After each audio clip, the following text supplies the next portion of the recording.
really been really helpful with all of our equipment, supplies. There's things we get the very next day. There's other things like these containers that are massive that take quite a while. So I want to thank them.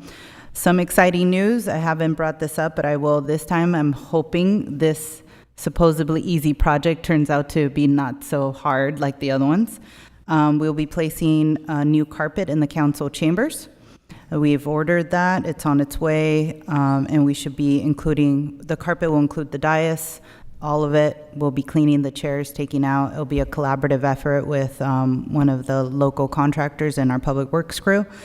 That should be really, really awesome once that's all completed. We should start in the next couple weeks, few weeks, sometime in July. So that's really exciting. And then we're still in the process of hiring a full-time mechanic and 2 new part-time maintenance workers. We're really close. They should be starting here in the next couple weeks or so. And that's all I have. Questions? No, Awesome. Thank you. Thank you.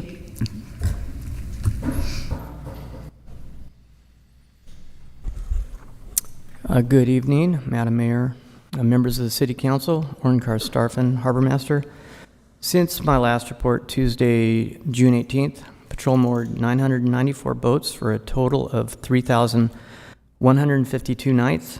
Patrol warned and advised 42 individuals of municipal code violations, issued 1 cite in the marine protected area, issued 3 citations on land. Harbor Patrol responded to 4 medical calls, assisted the sheriff's 2 times, assisted Baywatch 2 times, assisted the public 62 times, and completed 180 security checks of the facilities and surrounding waters.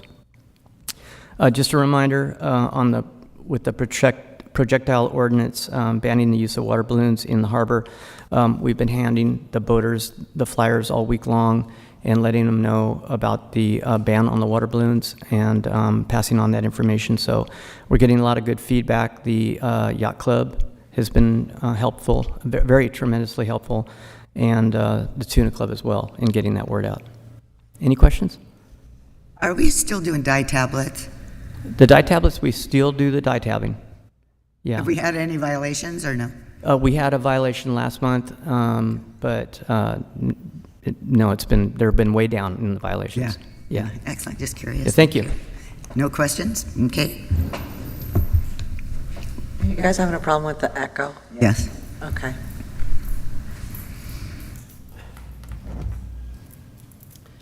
Good evening, Mayor, Council, City Staff. Michael Alegria, Fire Chief. In June, we had 106 total calls, of which 88 were medical, 18 fire. Just want to remind everyone, all fireworks are illegal. Sparklers, all the way up to the big ones, will be out, making sure no one's doing that. If you see anything, please call the sheriff's station or the fire station. We'll come down and get them, pick them up, issue a ticket. We will have 1 extra paramedic boat for the weekend starting tomorrow night, so they could handle most of the water calls, and we still have paramedics available in town. Thanks. And welcome back.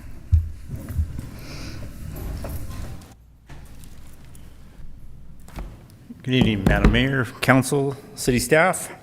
Since our last council meeting, we had, let's see, 201 calls for service. Deputies made 15 traffic stops. We arrested 4 for drunken public. Just want to remind the community that we have a municipal code, like Orrin said, about regarding the throwing projectiles, and it's being directed enforcement out there. We have on 4th of July, we're going to have our full staff as well as 4 additional reserve deputies. And the direction will be there's not going to be warnings if they're out there throwing water balloons or squirting people with squirt guns. They're going to be cited. The fines are pretty steep. Please refrain from doing that. I'd really appreciate it. I'd rather not write the tickets if we can avoid it, but we are going to write them if it's happening in front of us. We have planned a community meeting on July 10th at 9 a.m., tentatively at the Brew House.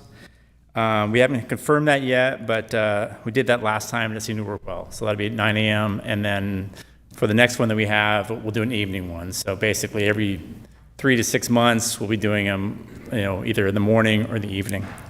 And that's about all I have. Any questions? Yeah, I'm curious about the candy situation in the parade. Are people allowed to throw candy? Technically, you're not allowed to throw candy as it is. We don't plan on really being hard enforced on the candy thing, to be honest with you. It's more of an issue with last year's just brutal beat downs with the water. So it's not something we plan on doing.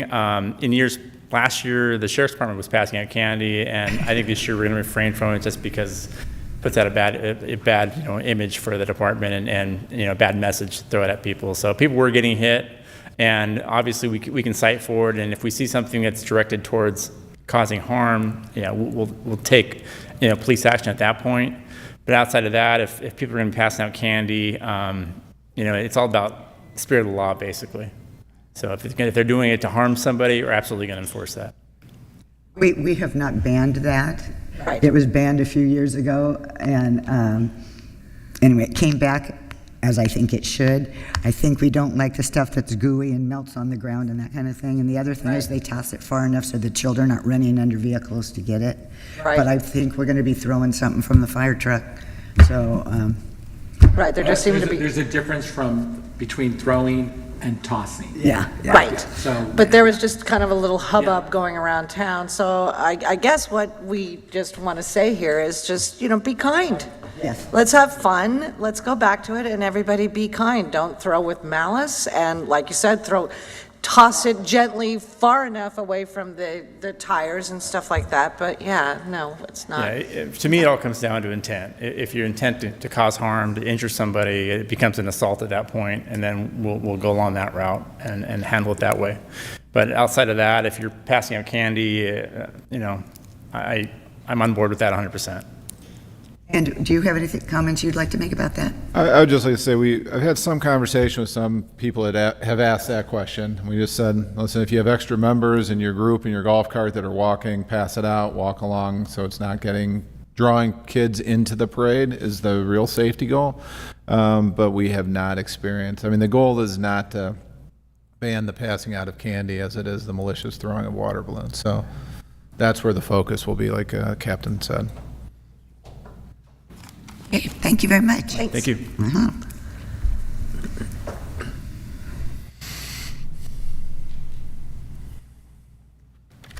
Good evening, Madam Mayor, Council. Matt Baker, Finance Director.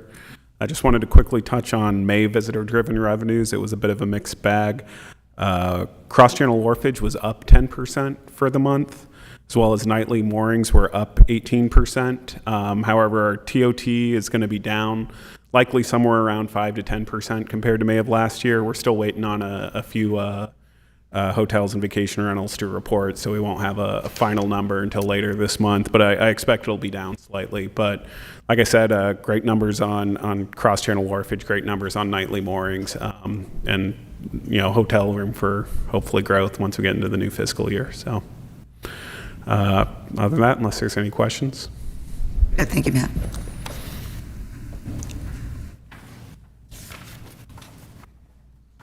Good evening, Council, Madam Mayor.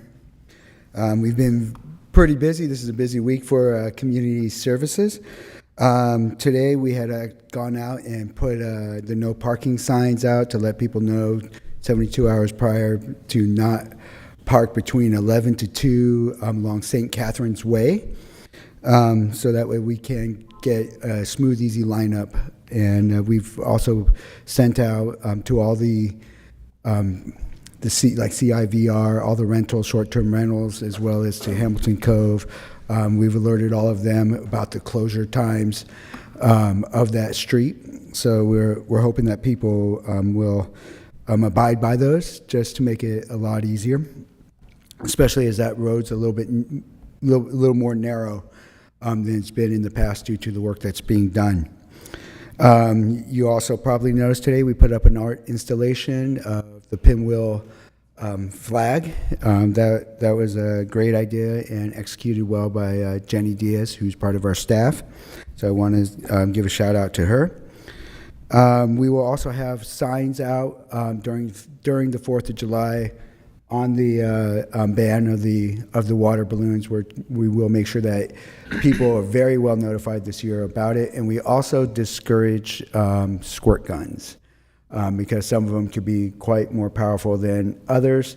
But we just think that it would be more pleasant not to have something come streaming right at your face or during the parade. So we do discourage the squirt guns as well. Our summer programs are in full bloom right now. We have a full staff. We're averaging anywhere from 15 to 30 kids in our day camp, depending on the day. All our summer fun activities for each day is 100% a go. If you haven't had a chance to see the Funky Fridays, which is one of the new additions this year, with all the kids dancing on stage, that one's really a blast, and you get a chance to see my son do the robot. It really is something of a wonder. Tomorrow, July 3rd, the Spirit of Troy USC band is coming, and they will be playing on the stage at 3 p.m. They'll be doing about an hour to hour and 15-minute concert, so come on down and watch the Spirit of Troy. On the 4th of July, we'll be doing the judging of the home and business decoration contest. That judging will be between 10 and 11 o'clock, so please have your homes dressed up at that point to be considered.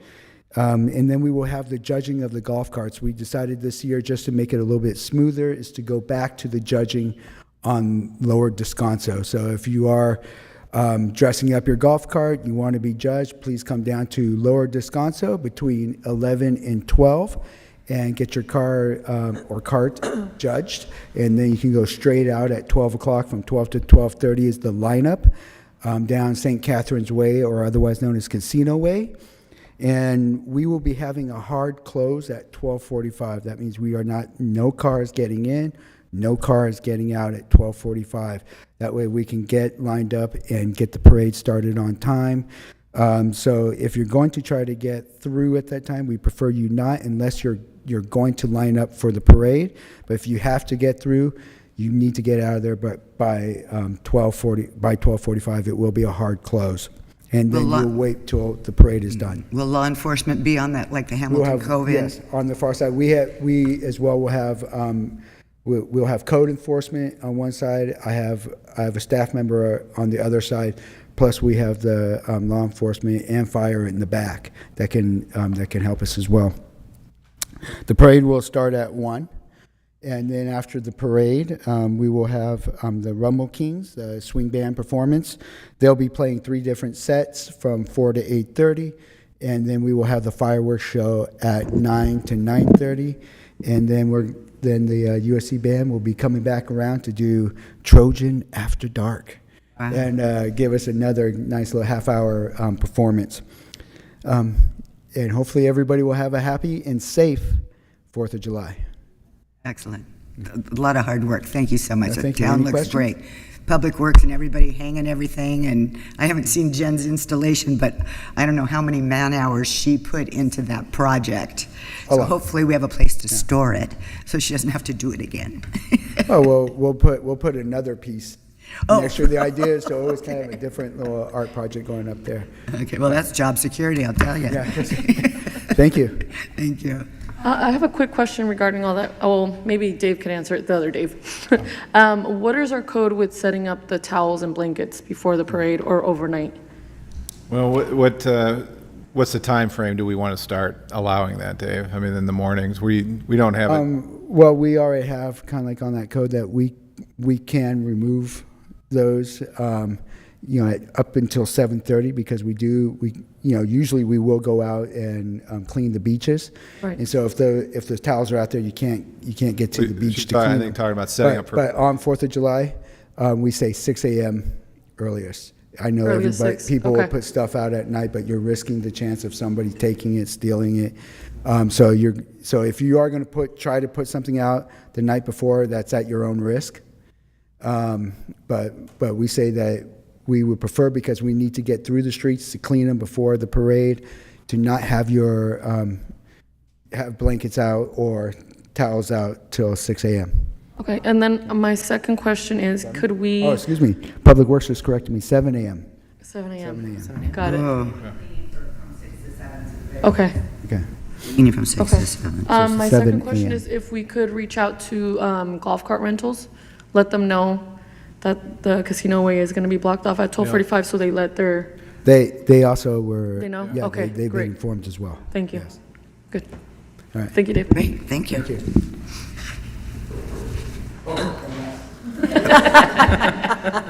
If you're looking for information, to check that lineup yourself on the day's events.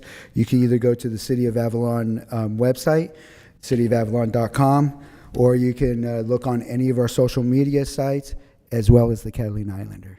Thank you. I know, I read that. That was very nice. Thank you. Good evening, Mayor and City Council. Jocelyn Francis, Assistant City Manager. Just a couple reminders. The next vehicle hearing is Friday, July 19th. It starts at 8 a.m. and it'll be here in the council chambers. We are currently recruiting for Information Technology Manager. To learn more about the position, applicants can go onto our website, cityofavalon.com. It's open for the next 3 weeks or so. We have over 35 applicants, which is phenomenal for a role like this. We're really excited about the recruitment so far. If anybody has any questions related to the recruitment, they can email hr@cityofavalon.com. Some code enforcement statistics for the month of June. 283 citations were issued, 25 red tags, 40 animal calls for service, 9 public nuisance investigations, and 25 emergency calls for service where they conducted traffic control. In addition, 16 dog waste stations were replaced with new signage, new containers and bags. Kudos to Jose Cuevas, Miguel Bonilla, and Efrain Moreno for making that happen. In addition, the summer Saturday service for residents, for cart service, for an extra trash pickup, sign up online, crrwasteservices.com/Avalon, or call our main line with CR&R up at the Pebbly Beach landfill. The phone number there is 310-510-0240, and I have flyers to hand out to council and anybody else here tonight who wants to take a flyer with the QR code for sign up. Again, it's $27 for that summer service through August 31st, so through Labor Day weekend. I just want to say it is amazing what those 2 code enforcement officers can do. Yeah. All the citations they issue and everything they do and all those other calls for service, they're fantastic. Yeah, we're doing really great right now. We're looking at improving some of our internal processes as it relates to issuing citations and notice of violations and tackling some more complex public nuisance calls and things like that. So they're doing great. They're amazing, yeah. And they have a new truck. Oh, out I know, in the world, yeah. which you guys have probably seen. New pickup truck. It doesn't squeak going down the street. It's So- great, yeah. That Jamie, I think, is working on selling that the van, so that'll be great to get that bad boy off the island. Yeah. So is that squeaky truck on the surplus list? Not at this time. Yeah, Okay. yeah. The truck, a lot of maintenance has been done to it in the last couple of weeks, so far it's running good. But I was going to trade my red van- one for that one, just so Yeah, it brings it's nostalgic. yeah. Okay, any questions? I just want to say, though, I watched as they parked the new truck, and they did a really nice job, very careful about Yeah. not getting any scratches. So. Yeah, it looks great. It looks great. Yeah. All right. Thank you. And city manager? Thank you, Mayor, Council. Just staying with the 4th of July theme, I won't rehash what's already been discussed, but so much work goes into this by everybody. I just want to recognize, everything fire is going to do, starting that morning and that whole day, they're going to be on. Everybody we have will be out there. They're driving in the parade. They've just recently today had to react to add the old fire truck to the parade to be able to take some people on. Additional people, Public Works, all the work they've done, Community Services has been great, and then the Harbor Department obviously is going to be extremely busy all week and weekend. So just thanks to everybody for putting this on. It's a great event, and they do a ton of work. Circuit update for the month of June. We kind of knew we were going to be there, but we set the record for the most people moved by public transportation in Avalon, since we've been tracking any of these records since 2019, I believe. So over 8,000 passengers moved in June. So it works out to be about 270 a day. And we just keep telling people this is public transportation. It's not a private taxi. It's not a private Uber, even though you can access it on your app. So while we strive and work with Circuit continuously, and they've been very responsive to making changes, to speeding up the process, notifying customers if there's just not a vehicle available, because at the end of the day, we have a limited number of vehicles to move people. But we are moving 270 people a day using this. We've added drop-off and pickup locations in the last week or two in certain high-traffic areas, so people can go there and stand on, and you'll be directed by the app to go and stand on that specific location, so we don't have the Circuit vehicle stopping in the elbow. Or if you call and you're on Front Street, they can't pick you up on Front Street, so they'll direct you to the nearest location where they'll come and pick you up at that location. Also with the stats, what we asked, because of the month before, if you recall, there were some concerns with Hamilton Cove and being able to pick up there. So what we asked them to do is they track the address. So we asked them if they could lump all the Hamilton Cove addresses and tell us the number of calls that they received. And of those 8,037 in June, it was approximately 74, I think was the number, that came from Hamilton Cove. So less than 1% of the passengers came from Hamilton Cove. You think those are people that are going to, because once they get there, they have a golf cart? Well, I think that's a big part of it. So I would assume that all of them are the ones that are going to the boat. Those are the calls. So we're still trying to figure that out to make that work, and we're constantly tweaking this. But the peak periods are, it's not first thing in the morning, it's mid-morning. What we're seeing is 10 to 2, 10 to noon. That mid-morning is where the peak is. So they've adjusted the number of vehicles that are out there. For that, on the 4th of July, I want to just say that they've extended their hours from 7 a.m. to 10:45 p.m. on the 4th of July. And we've essentially warned them that during the parade, they're not going to be busy. Everybody's going to be pretty much where they're at that point in time. So they're not going to be busy, and they're not going to be able to go anywhere anyway. So they know that, but they'll be available up until the last boat on the 4th of July. So we're excited still, the direction that it's heading. And beginning yesterday on July 1st, it was the first day of the increase in the subsidy for the commuter subsidy, which is a direct benefit of Circuit again. So. I just, with the Hamilton Cove thing, because we don't know if they're picking up at full-time residents or just addresses in Hamilton Cove. Right. They may know that it's better to take the coast out than parking their golf cart somewhere where they can't get back to. So hopefully that's what's doing it too, the full-time residents out there. Right. And I think the residents are learning the timing of it, both as you're coming in on the boat to call for it in the morning, when the best time to call for it is. But we'll keep working with it, but the numbers are going, they're continuing to go up, which is obviously good news. And then finally, I just want to bring to council's attention that late last week, actually after the agenda was already finished for tonight's meeting, we received the 5-year contract for LA County Sheriff's contract. And I bring this up because we'll be bringing it to your agenda in 2 weeks.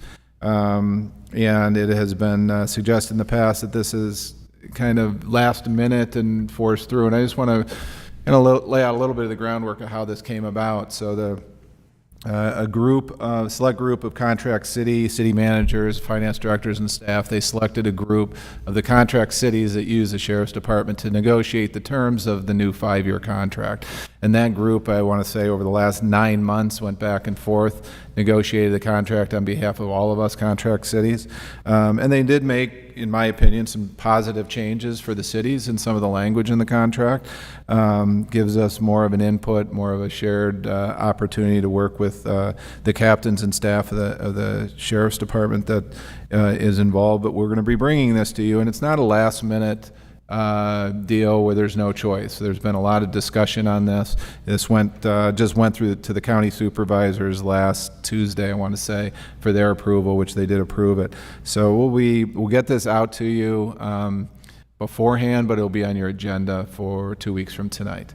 And if there's any questions, please direct them to my attention. If you can do it early, we can get you those answers. That would be great. But so this will be for the new 5-year contract with the rate increase they had given us, and Matt already rolled that, incorporated that into the budget. So we're good there. Any questions?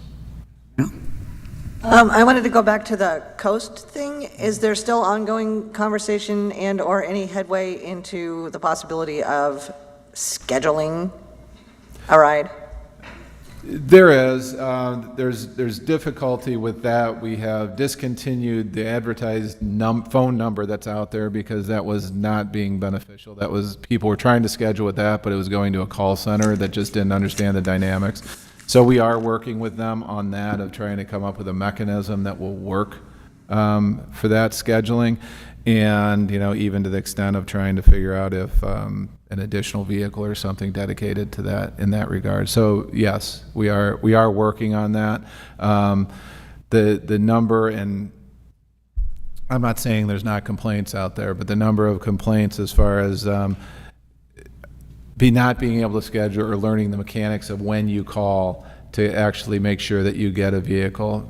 Most of it comes in the morning, and if you can call in the morning, right at 7, you're most likely to get on. But if we look at this, if we're moving 270 people, they're moving about 270 people a day in a 14-hour shift. So it works out to be 20 people, an hour they're moving. So there's limited number of times for there. So we're still trying to work with that.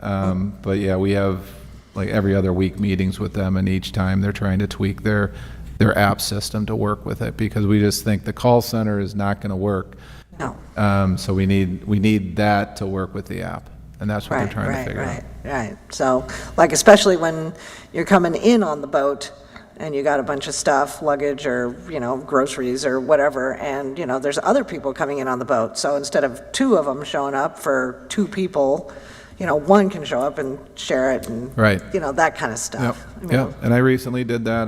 2 of us were out there and we said, do you mind sharing? And no, we both groups got in there. So we filled it up. Yeah. But if it's public transportation, why should they get the option to share or not to share? I think they're giving the option for both. There's a number of reasons, but if you call and you book it or you reserve it on yours, it's just both people have done that. It's who has priority from a timing standpoint, so let's get them both on. But when you go over town, you all hop on the bus together. I agree. Absolutely. Good points. I am totally with that. Yeah, and the information I'm getting, like at the high peak areas at the mall, and when they're picking up there, talking to the drivers, they say almost everybody agrees to share. It hasn't been a problem. The only problem is when you fill, everybody has luggage, so you get fewer people in there because of that. Right. So I'll talk with Jocelyn or whoever later about some other thoughts on this whole thing. But, okay, perfect. Okay, thank you. Thanks. Do we have a city attorney? Yes, we do tonight. You have them all the time, actually. And so I will be in the city for the first meeting in August. And in the meantime, we've been working with your code enforcement on a number of issues, including enforcement of the sidewalk bending ordinance on Front Street and some fee issues with respect to some people that are reluctant to pay their fees. So we are working in conjunction with city staff on that. And again, I'll be there the first meeting in August. Excellent. Okay, thank you very much, and happy 4th of July to you and your family. Okay, council member reports. I really don't have much of anything. It's it's been a busy time of year, and just want to reiterate thank you to the staff and everybody for doing all the hard work and getting ready for this fun holiday. And I just want to reiterate, be nice, don't be stupid, okay? So no fires, no hurting. Everybody, let's just get along and have a good old time. Ice cream and apple pie, right? Very good. And I have real short, I did attend my last environmental quality policy committee meeting last Friday. It was interesting. Nothing was decided, but we're gearing up for next year with ideas, so. I attended Gateway Cities COG the second meeting in June, so we approved our budget, and I did want to remind Public Works and Capital Improvements to use COG as a potential fund source. We do have the housing account that was established just last year, and so they were already able to fund 2 projects, both actually in Signal Hill, and it may be enough money currently in there to help with studies or things that need to be done in the head of housing. So to connect with Hector De La Torre on that if you need to. And then attended the schools community partnership meeting. Was encouraged by some of the information that was shared, was glad to hear people have questions about it and how it's going to go and how it's going to be implemented. I was again very thankful to the number of city staff that showed up for the meeting as well. It was very well represented, actually, more for city than anybody else, I think. So Between the employees and council. I think, so. And then just wanted to remind people, if you have anyone that's doing zip line during the parade hours, zip line is meeting in the plaza instead of out at Descanso because they can't get the vehicle back and forth. So make sure that if people are asking you where to meet for zip line, check what time they're going before you tell them for the 4th of July specifically, just during that 2-hour range. They'll have an updated email from the Because they go up and over the top. Right. So, They'll pick them up in the plaza and go back on the back. So very cool. and then otherwise, I think that's all I've got. All right, I do have a couple things. I did also attend the second school workshop along with Dave, Jackie, Lisa, Annie, and then actually Mary Beth was there as well, so we'll count it as Dave. And I'm still working on the resource fair. We have an update meeting on July 15th. A couple things that we're looking to have is how to navigate healthcare, housing, immigration services, and there's a good possibility that we could have the Mexican consulate come to the island. So crossing every toe and fingers that I have for that. Next month, I have an educational summit with Contract Cities. We will be going to Arrowhead, but as the special events chair, I get to help choose the sessions, and a couple of them that we're looking into is homelessness, AI, and public safety. And more information regarding that fire measure that's going to be on the ballot in November. And personal update for me, I've officially registered to go back to school. So I will be attending LBCC and then plan to transfer to CSU LB.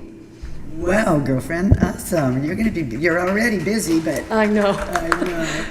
And working. And a mother of 2. Yes. Awesome, congratulations. Thank That's you. fantastic. We did the Forense again on the 24th. It went really, really well. Now, again, I want to thank my husband for participating. And that's working very, very well. I guess we have a little more work now with the regular cruise ships, but that system works. So we want to thank Paul and all the volunteers. And sorry the chief missed his own start of the summer picnic at the fire department, but it was very nicely. It was very, very good. And that's it. Okay. Oral communications. This is an opportunity for members of the public to speak on items that are not on the agenda. You will be limited to 2 minutes and no action will be taken. And Paul from the library is popping up first. Can't escape me. Hello there, Paul Birchall, Avalon Library. The library will be closed on July 4th, of course. I'll be watching the parade and fireworks with everybody else. July 3rd, we'll make Uncle Sam bag puppets. I think we're going to have paper bag puppets with Uncle Hello, it'll be kind of fun. I wanted to focus again on the virtual programs that LA County Library offers at lacountylibrary.org/virtual programs. We've got some really interesting ones that, I'd never be able to bring out here because it's prohibitively expensive, but they do them online. I think I might just set up a laptop in the middle of the library so people can come and watch them. For example, we're going to be doing a Rethinking College workshop on Thursday, July 9th at 11 a.m. They haven't given me any copy on it, but it's probably college advisory stuff. I think that's going to be really good. On Tuesday, July 16th, they're going to do a little webinar on how to start a small business. Coming on, also on Tuesday, July 9th at 11, there's going to be an author talk with the brilliant children's author, Kate DiCamillo. She wrote Looking for Winn-Dixie, Despereaux, the story of Edward Tulane, really famous children's author. And, just have an opportunity to see how these things work is going to be really awesome. On July 30th, Tuesday, July 30th, there's going to be an online author talk with the children's artist, author Dan Sentat, who's going to do a telling your own story in a graphic novel. I'm going to be glued to that because I definitely want to write the original Avalon graphic novel someday. I think that would be just incredible. So nobody else do it but me, but there you have it. Meanwhile, at your own 1,100 square foot library, I'm pleased to remind you, Summer Discovery Program is still going on. Read 3 books, do 3 activities on our little list, or read 3 other books. There's 6 books. You guys can read 6 books easy on your head. And come on in, and I've got prizes. We're going to have a couple parties. For example, coming up on the 11th, we're going to have the magician Billy Bonkers coming in as a Summer Discovery Program event. I've never seen him before. He's English, and we're going to razz him on July 4th week. I think that'll be terrific. Coming up on the 30th, we're going to have a visit from the Barnsdall Art Society, junior friends of the Barnsdall Art Group of Hollywood. They're going to do some beautiful mosaic fish stuff. Starting on Wednesday, July 17th and the 31st, we're going to commence our the restart of our Spanish-English Conversation Circle. It's going to be a chance for people who are not super comfortable with their English to just come by, practice their English with Alex.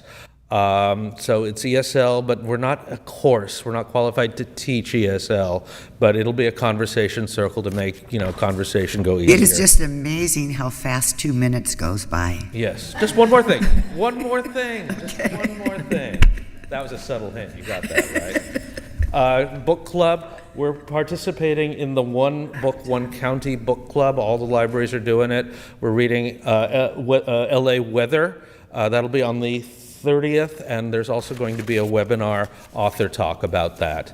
So I'll talk about that. There's a lot. Between you and Dave, you got a lot going on for the community to take advantage of. We're making it work. Yeah. We're making it work. Yeah. Thank you very much for letting me. Paul, I have a note here from the last meeting. On July 18th, there's going to be an ice cream party at the library. Is that Yes. not happening? I'm still doing it. That's still happening? But you got to tell me what you're reading to get the ice cream. Okay. It's not going to be, Paul giving you ice cream. You Okay. got to earn it. I'm just curious because my granddaughter's in town. You so come by. She's Tell going to me have what to you've been read some reading. and I get want some to hear ice some cream. books. I Okay, want to hear some books. And that's all day long? Or a It'll certain be time? at 4 to 5. 4 to 5? 4 to okay. 5. I'm only All right, going I'll let to her buy know, maybe and we'll 30 little commence cups to of read. ice cream. Okay. But got to read a book. Okay. No such thing as a free ice cream. Thank you for letting me go over. I appreciate it. Thank you very much. Rock Goslin? Good afternoon, Rock Goslin, 318 Whitley, Madam Mayor and Council, staff. I'm actually here to speak against Circuit and how it's operating, how it's functioning, and what it's actually doing in this community. And Dave, I thank you. I figured there was ongoing efforts to tweak what Circuit is and isn't doing, but I'm only seeing a disservice to the community.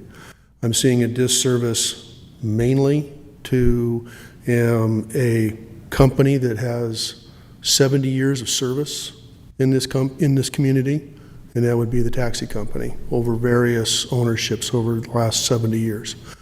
I see a disservice to my company, the Avalon Hotel, coming. If Circuit continues to cripple the cab service by taking their business because they are a off-island owned corporation subsidized with tax money and competing with the cabs on an unfair footing, I see a disservice to my company when I can no longer rely on the cab service to take care of my guests. And that's not making me feel very comfortable. For 40 years, I've been in hospitality. For 40 years, I have kept a permit to have a van service for my guests if I felt I needed it, but I've never used it. I've never had the van on the road. I've never taken my guests anywhere because the main thing I had to abide by was not competing with the cab company. And I respected it. And I want to make sure that everyone else that has these services for their hotels or whatever respect non-competition to the cab company because they're the ones paying the bills. I'm worried that I may have done a disservice to my company by releasing my last permit for my hotel, because if I can't rely on the cab company come this winter or next winter, my guests are going to take it out on me, not you. And I think this really needs to be looked at. There's a few jobs being produced in this community, but the profits from Circuit are being sent to a different township and being spent in a different township here. The jobs and profits of the cab company are being spent here. And I think it's a disservice that we're allowing Circuit to directly compete. If Circuit has a QR code where people can snap on it and make it really nice and easy and simple for them to hail a Circuit, I think the cab company deserves a QR code right next to it. You guys cannot be advertising for somebody else and at the exclusion of someone who's put 70 years into this community. That's all. Appreciate your comments, Rock. Thank you.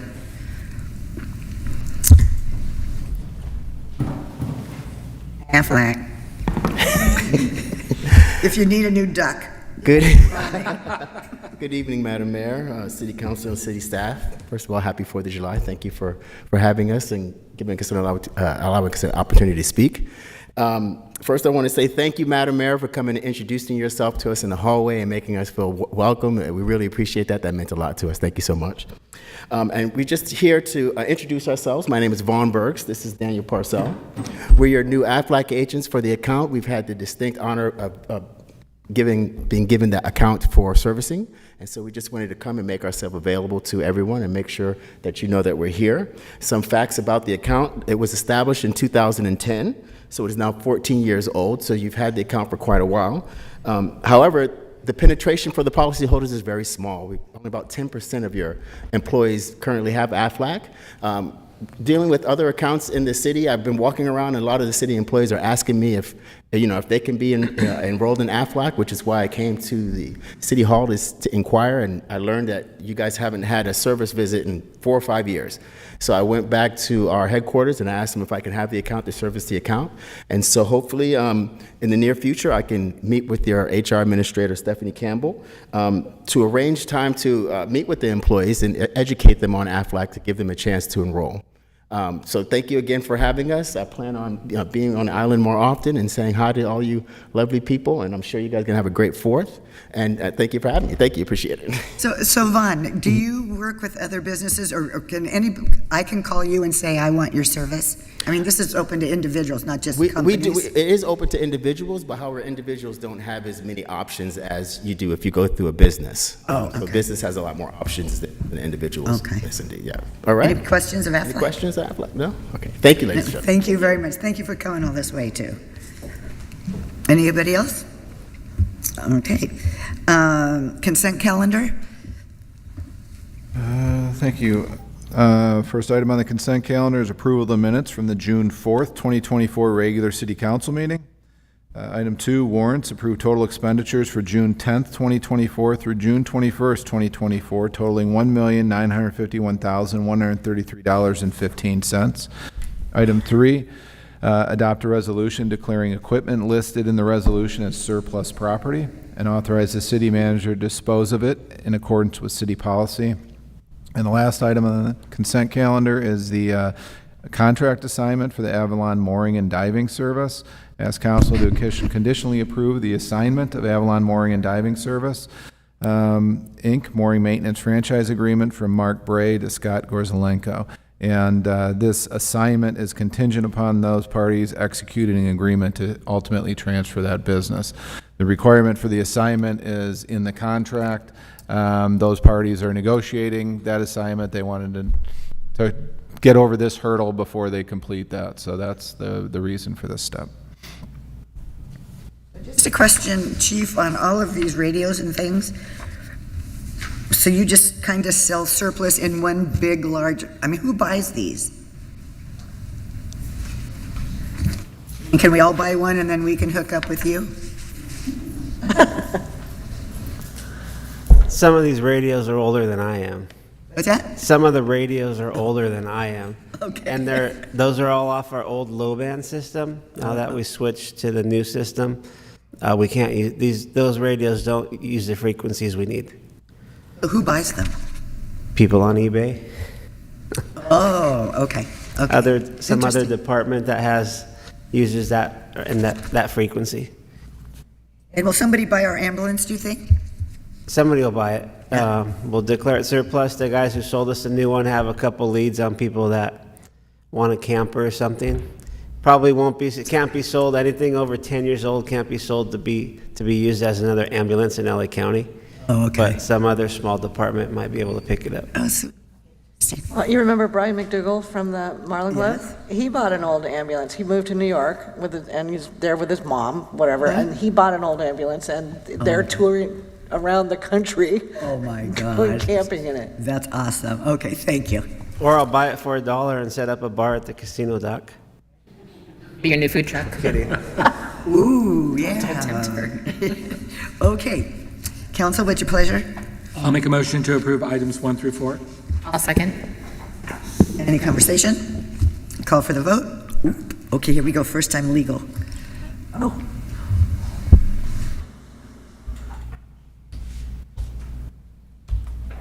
The votes are in. All ayes. Thank you. And item number 5? And item number 5 on general business is first reading of an ordinance amending Chapter 4-4 of the Avalon Municipal Code regarding curb markings and adoption of exemption findings under the California Environmental Quality Act. Mr. Greenlaw. Good evening, Council. Bob Greenlaw. So this item considers changing the Avalon Municipal Code pertaining to curb markings that regulate parking, passenger loading, and commercial loading. So first, a little background for those people that are listening in from home. Per the authority established in Section 4-4.1101 of the Avalon Municipal Code, the city manager, acting as a traffic engineer, may determine commercial loading zones and passenger zones at any place in the business district and elsewhere in Avalon in front of any location used for the purpose of public assembly. The AMC further defines the color of the curb paint used to designate each type of zone, as well as the time frame the parking limitations are enforceable.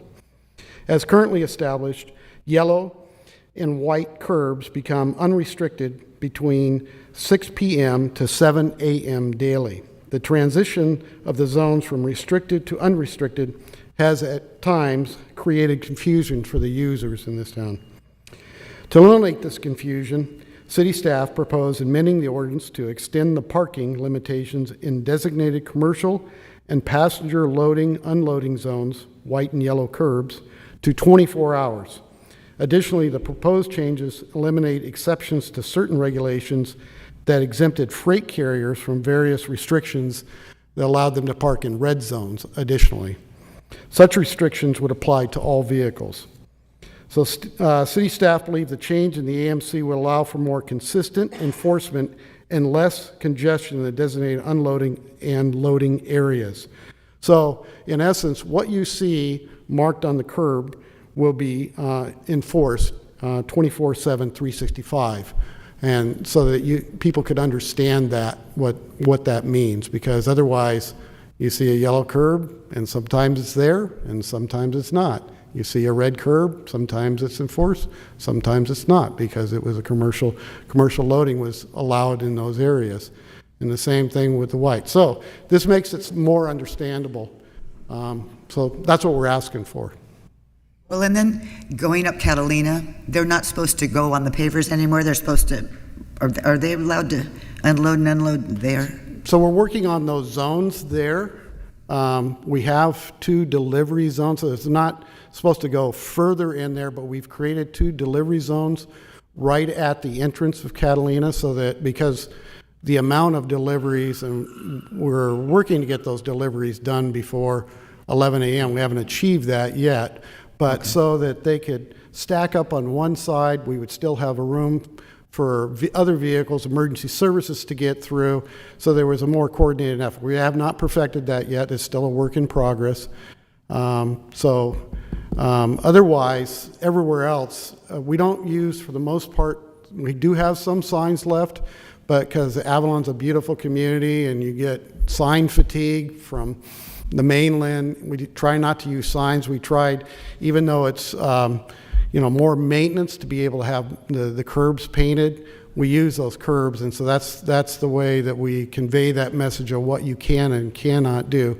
So the least restrictive is basically a concrete curb that's gray, and that's 72 hours throughout the community, and then it just moves up through being restricted all the way to a fire lane.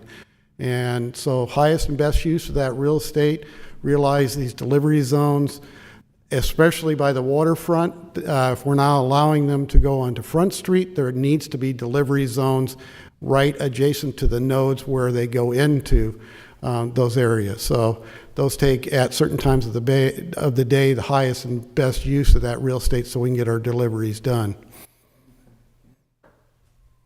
I don't know, is it just me, but I don't see how this is going to help anything. I'm just wondering how it's going to work with enforcement. I mean, they're not on at those times anyway, so if they park there at night. That's my question. Who's going to enforce this after 6 o'clock? Yeah. So right now, I guess that mark those for yellow, and then all of a sudden we start rolling those out as you can go out there, and that's a green during other times. You know, we're inviting that vehicle in that parking in those areas, and maybe we don't want to be doing that, okay? But we are trying to, what we said we would do in that ATP, in that mode shift, is just get out of our vehicles, just start going in the other modes. We've set these other restrictions up for the loading zones because we need to do that to be able to move our freight to those areas we need it. Have law enforcement to work on the evenings after 6. I mean, their contract is going up, right? So is that something that we could add on there? I just don't want to pass this if there's no enforcement behind it. It kind of just seems pointless, for lack of a better word. No, and enforcement's always a part of any of this. I mean, it's our obligation to enforce it if it's the right thing, and as Bob said, it makes, from our standpoint in reviewing it, it makes sense. I mean, there's certain areas that, for example, in front of the Blue Water, when that changes, there's just cars parked there the entire weekend that block that entire, really what is more of a pedestrian path to get down there and blocks that off.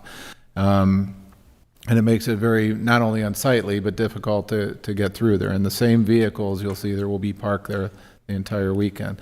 And also if it's a fire lane violation, I mean, the fire department can cite. I mean, we're confident that we can manage the enforcement end of it. And they do it well. I still just, I don't like this idea at all.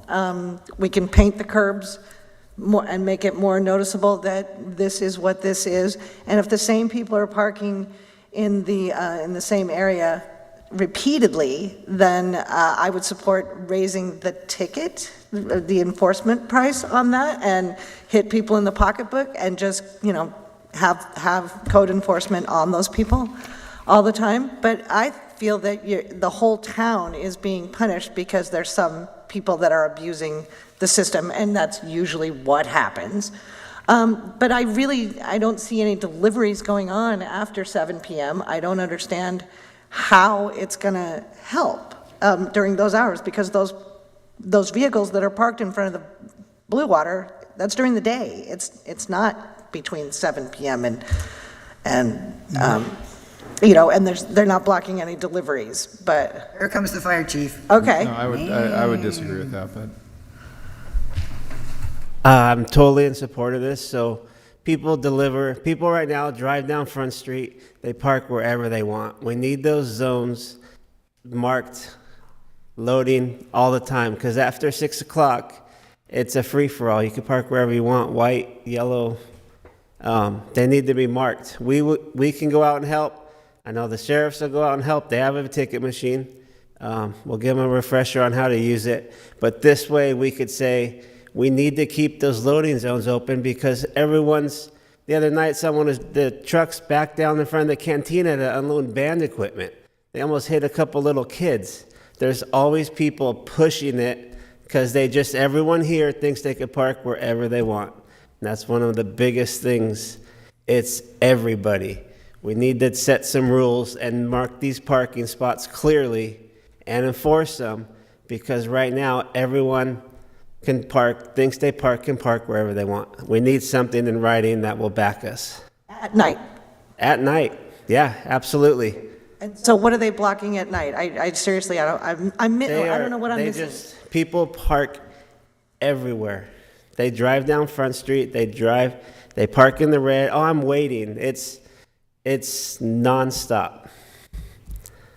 I think I would feel more comfortable if there was like clear enforcement on this.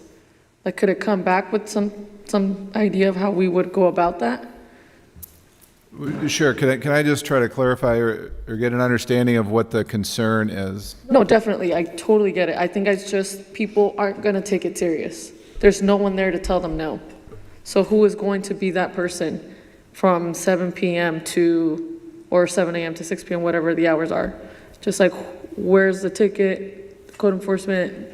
We have, like the chief said, we have fire department, we have code enforcement, we have law enforcement. Okay. So they will be responsible. Yes, and I guess I'm just trying to understand what the opposition is. Maybe I'm misunderstanding. What the opposition would be that when a loading zone does not become essentially free or available parking after hours. What's the concern there? I don't know. There's no loading and unloading taking place after 6 p.m. to 7 a.m. So I don't understand what the problem is. Just let them park there. And if they overstay their welcome, then, ticket them then. Because we have these loading zones are in areas where it's easy for the people that are loading and unloading for the restaurants to access them. Those happen to be the same areas that are needed for fire lanes.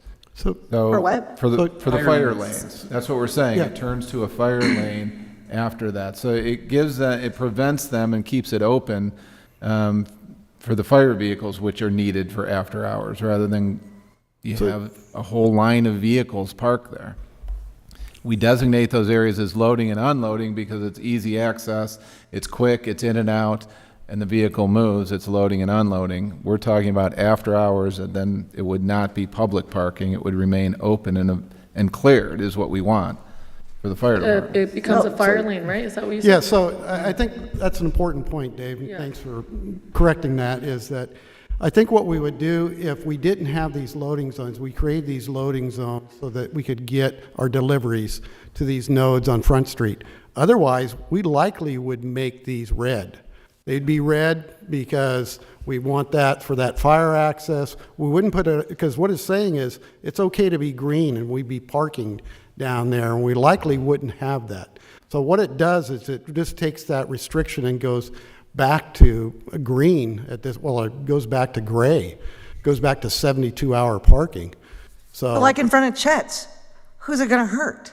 So- after 6 PM, you know, if somebody wants to go eat dinner at the grill, or, you know, somewhere down in that area, Luau Larry's or whatever, and they want to park and, you So, know, there could be fire exceptions. can in- still get through there. Yeah, there could be exceptions in small spaces, but what we're trying to do is make a system that's understandable by all, it's understandable by code, but also understandable by the users. So our community out there, that when it's yellow, you know, because I don't know if everybody knows that, you know, on other times of the day, they just do it, okay? And they see somebody do it, and then they'll do it in a time that it is active, and nobody will abide by it because they see it being parked in yellow on the weekends or after hours, and they say, oh, well, I guess if everybody's doing that, it's the culture of this town, we just go out there and we park in the yellow zones, and we just stay there for 3 hours. So give them a ticket. Yeah. You know, make the ticket $350. So Like I'm just trying to set a handicap system rent. up for us to be successful. That's what we're here for, to set us up to be successful. So I think this makes sense in a lot of ways for enforcement purposes, and I don't disagree that we need to have some level of enforcement happening after hours so that people understand there is ticketable timing there. I think part of what also may be beneficial to look at after this is discussed is looking at, especially on, so the number of people that I see stopping in white and or yellow zones is usually for picking up stuff to go at night, running into restaurants for a quick drink or whatever. Perhaps it's looking at the duration of the time slots that we do have currently in the green, and even looking at the use of the white. So the biggest congestion that I see, and maybe you guys can back me up on this, is taxis not having a place to go because everyone ends up in their white curb or yellow curb. The circuit not having a spot to park, so they end up double parking to drop off and pick up people. The challenge I have is that so many of the vehicles, especially down that Catalina Street corridor, don't ever use the white curbs. They end up using the brick area that's in the first, 50 feet of that space. And so maybe that's changing, which is good, but it seems like some areas the white curb is well used by businesses. So like Metropole gets often used by Cafe Met and the shops and the, all those places. But then some of them maybe sit empty and they choose to drive up to their restaurant instead. So maybe looking at that balance of where it actually is utilized is something we need to look at. Maybe it's adding, right now there's the 2 different white curbs on either side of Crescent. Maybe adding some, quick ice cream pickup spots right there by Sailor's Delight would be helpful and not have people congest the area in front of Blue Water. I don't know how we can manage that better, but if it's putting parking spaces in that are limited by time, maybe it's even metered spaces. If people aren't paying attention to what it is, do we need to look at that as an option? But this makes sense from an enforcement standpoint of wanting to work toward a walking community. It makes sense, I think. Utopia. I really don't think a walking community. We're trying to force a walking community, and it's not happening. We can't give up. No, I agree with that. But they need a place to park their e-bikes. Right. Well, I walk all over the place, so I'm one of the walkers. So, the barking doesn't do anything to me. I don't know. To me, it just feels like I want the fire department to be focusing on safety and people. I want the sheriff's department to be focusing on safety and people. And I don't want to have, you just made a comment about it's amazing how much those 2 code enforcement guys do. We have 2 code enforcement guys. So now you want to do this 24/7, and it's me that, you're all here in my opinion. I'm not down with this at all. Go ahead. Oh, I know when we think about commercial loading and unloading, maybe people are thinking about the major freight carriers, but what this would also do, and a point that I should have probably added in the staff report, is folks that have storage off-site, and I think the Blue Water is a great example. They have their storage is off-site, so to access their storage, they have to go, I think it's behind the golf cart rental. Right. So because that yellow zone just basically turns into a green zone, that's where you get the double parking issue. And we can't ticket the folks that are parked in that yellow zone because now it's a green zone, so there's no ordinance parking against limitation. that. They can do that. That's how our ordinance is set up. So what- they can park there after 6 o'clock and So- they're not going to get ticketed. So what the, How come it says right here currently, it's not enforced between 6 and 7? because currently it's not, the Because yellow turns to that's green. that's what the That's what we're ordinance trying to is. change. Does that make, so what we're doing is we're asking you guys to give us the tools to preserve that yellow zone. So because it says, between 6 PM and 7 AM, we cannot ticket them? That's correct. Yes. Okay, so why don't we change it to say you can ticket them instead of saying nobody can park anywhere for That's- 24 Because we hours? have to what make you're it, saying. we have to make that rule that it's 24/7. So that's what we're proposing in the ordinance.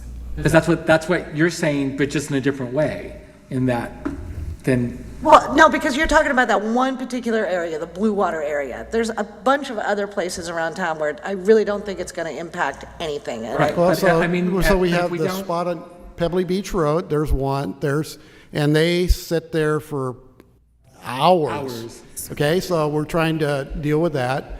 And then each one of the nodes right next to Front Street, we have delivery zones. So, Catalina, one, we've had some big areas there, and we're working on other aspects of that. You'll see more coming on that to make it more ped-friendly. And then as we're at Sumner and Metropole, I mean, that's really, what the crux of the matter is, what we're talking about tonight. Those few yellow zones. I think the white zones, as far as the passenger zones, we're just trying to get those so they're designated that, that we can have those passenger load, and it makes sense here within, that's why we were trying to change it. Something that I would like if we move forward with this is to maybe, I don't know what's the word for Bella, give it a little bit of time so we can educate the public because they're all so used to doing this. And, we need to make sure they all know and we don't just catch them off guard. So would it be like 2 weeks or a week of time to notify everyone? We've already talked about internally that if council approves this, that we would probably go a 30-day period of Okay, even better. issuing. We've ordered warning citation books that are literally that, warnings. There's no monetary attachment to them that you could put on a vehicle and say, warning, you parked in a zone that's no longer X, Y, and Z. So yeah, we've contemplated that, and that we would certainly, we understand that it's entrenched in many people's and once minds. again, we could set this up, and if we're seeing that it really isn't working, we can always rescind the ordinance. But if you don't give the tools to do this or try to get this to work, then it just continues. I mean, my one big bugaboo is, and it's a red zone in front of the post office mailbox in front of the post Yeah, office that's what you- that people park at to go into the post office itself to pick up their mail. That's not what that's for. That's so you can run around real quick and toss it into the mailbox. But the other thing is, though, is that mailbox should be turned the other way. Yeah, it needs to be turned the other way. Yeah, So you can be in your golf cart. Because they used to have the little You chute. used to be able to do it from one side, but after 9/11, everything got turned around and I know, but small. just the simplest little thing. Yeah, Okay. Councilman Ponce, I think you're right on, because all the other work that we've worked with painting curbs, and we've rolled it out slowly, and if it didn't work, we came back in, we talked about it, and we kept on changing it until it worked, and that's what we have out there right now. So we It want could to make always some be painted additional over. tweaks. Yes, yes, exactly. So have there been studies on this? Or, how long have you guys been looking at this and thinking about this? This is So the first I've heard. I have never heard anyone going, oh my God, there's so much congestion in these loading zones. Well, So- that's staff working together. That's staff working together. Every department was involved in these discussions, I'm sure. So in the ATP plan, we have lots of projects, and we've been looking at the pedestrian-friendly zones, at the Elbow, at Clarissa, at Catalina, at Sumner, at Metropole, at the Sombrero Circle. So those are all projects that we're bringing forward, and we have been working with our traffic engineer. it just really, we came to realize that when we looked at the code, when we were having problems in the elbow, and we were going, boy, this doesn't make sense, when we wanted to change some things around, even with the passenger loading zones, so that we would not have the passenger loading right there at the elbow. So we wanted to move it toward the end, and we said, we think it makes sense more that people are not understanding this and the problems we've been having. And even here in Chief, you know, always saying, hey, there's people not abiding by the fire zones, you know, the fire parking zones. Did you run this by the planning commission? Because this sounds kind of like planning.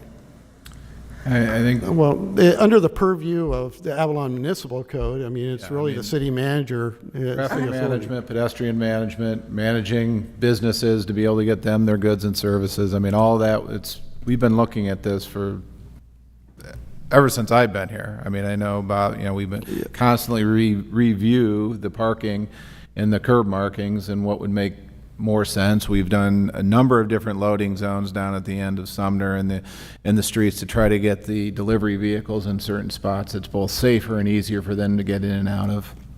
And this has always come back up, that when those delivery zones are no longer delivery zones, they are green parking. That is not what I would say usual. They would not turn to green, which is public parking or available parking at that point, because of the locations that they're in. They're in locations that normally, like Bob said and I said, they would be red otherwise. What? If I could just, to address Council Member De La Rosa's point, if this ordinance is adopted, it's 2 readings, remember, and then it's 30 days after that first reading and it is into effect. So during that 30-day period, before the ordinance is in effect, we could issue the dummy citations to let people know that they would have gotten a ticket if this ordinance had been in effect. So that it's built in a 30-day notice period.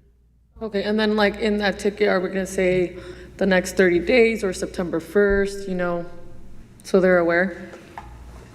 Our goal is to change the behavior, not to rack up tickets. Okay. Absolutely. Sorry, Bob. Do you have anything, anybody call in, Devin? No, ma'am, we don't monitor the online system anymore since the end of COVID. You have to be present to make your comments. Oh, okay. Then I would like to introduce and waive all readings of an ordinance of the City of Avalon, amending Chapter 4-4 to the Avalon Municipal Code regarding curb markings and adoption of exemption findings under the California Environmental Quality Act. I'll second that. Call for the vote.